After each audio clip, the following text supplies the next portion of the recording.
Amending the Acts of 1954, the result of constitutional coup. In 1954, when Muhammad Ali Bogra assumed office of Prime Minister in 1953, he made amendments in certain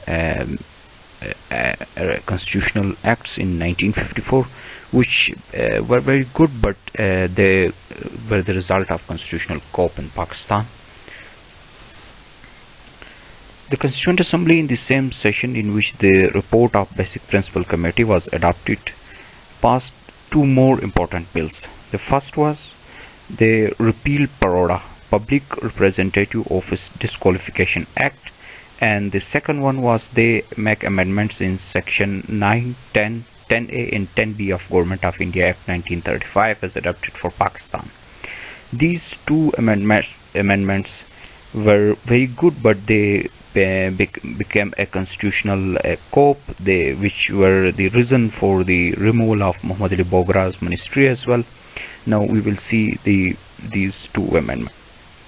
Public and Representative Office Disqualification Act, which is also called Paroda. Paroda was passed by Liaquat Ali Khan in 1949, and this act is also called Paroda of 1949. It was when it was passed, it was widely welcomed throughout the country as an effective remedy against the maladministration and corruption in public life, because it was a good check against the ministers who were not working properly or who were using their powers or in powers for their personal use.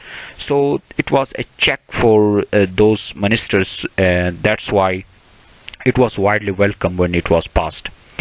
By this act, complaints could be made to the Governor General or to the governors of provinces who, if satisfied with the substances of allegations made, could order the judges of High Court. If a person was found guilty, he could be suspended for a specific time. In this way, the ministers who were not working properly could be sent out of cabinet, or there was a proper that become a proper check on their responsibilities. In fear of Paroda, the ministers could work properly. So when it was passed in 1949, it was thinking in the same way. It was widely welcomed, and if it was used in a good way, if it was used without mixing personal feelings, it was really a good act. But in Pakistan, it didn't happen so. For the long time, where it was used against several ministers, but all the time it was not properly used. It was used to gain power, to gain political wills, political missions. So this act become politicized in a bad way. So now till that time, this act was not a good act. The most prominent example of misuse is the hasty repeal against Nazimuddin government in 1953. On 17th October 1953, it was used against Nazimuddin government, and he was sent back from ministries, from the parliament.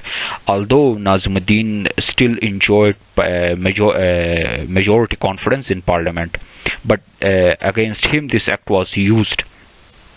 So due to its use, this act become a bad act. And Muhammad Ali Bogra thought that if it was used since it was used against so many ministers in past, and he thought that if there are chances that it will be used against me as well. So Muhammad Ali Bogra, after assuming powers in October 1953, was thinking to remove this act, and he got a chance in 1954. So he tried to grab the opportunity and try to remove this act, but he was unable to do so because the Governor General of that time, Malak Ghulam Muhammad, was against this act, since it was reducing his powers. Another amendment on the day was amendments in section 9, 10, 10A and 10B of Government of India Act 1935. Government of India Act 1935 was made by British government in 1935, and according to this act or according to this law, Governor General had wide powers, discretionary powers. British were since ruling a colony, and they had given the wide discretionary powers to Governor General to maintain and to continue the colonial rule in India. Same was followed in Pakistan after independence in 1947.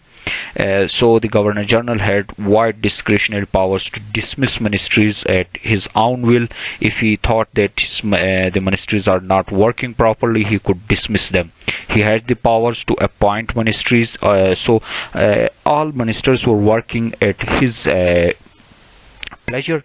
All the ministers federal ministers were working under the direct pleasure of Governor General, and provincial ministers were also working indirectly under his pleasures. In this way, as the Governor General had the authority to appoint governor of a province, and the provincial ministers were working under the pleasure of governor of that respective province. So in this way, indirectly, the provincial ministers were also under the Governor General. It means Governor General was all in this state, and we had very bad experience in past from 1947 to 1954. These acts or these powers by Governor General were used numerous times against ministries. The greatest example is the use of these powers against Nazimuddin government.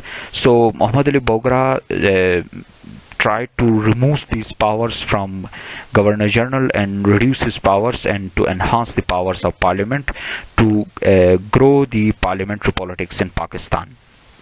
But he was unable to do so, which resulted in a constitutional coup in Pakistan, and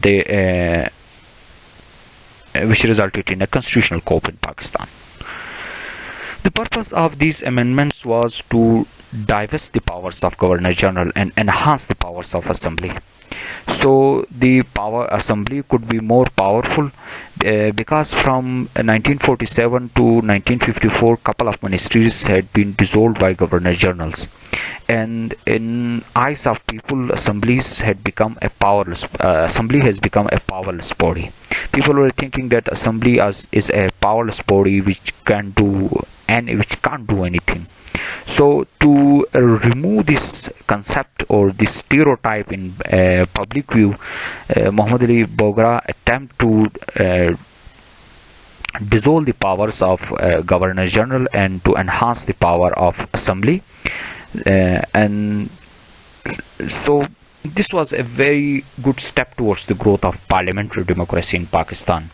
But this resulted in a constitutional coup, as after these these bills were passed by Assembly, Governor General refused to accept these, and they could not become a law, and in a gap or a vacuum start developing between Governor General and the Constituent Assembly, which resulted in dissolution of Constituent Assembly in 1954.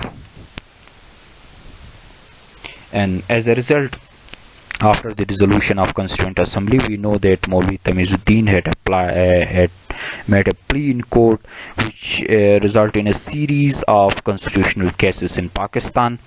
This was the period when constitutional coup started from these amendments. If these amendments had been passed smoothly, maybe there will be no constitutional coup in Pakistan or constitutional crisis in Pakistan.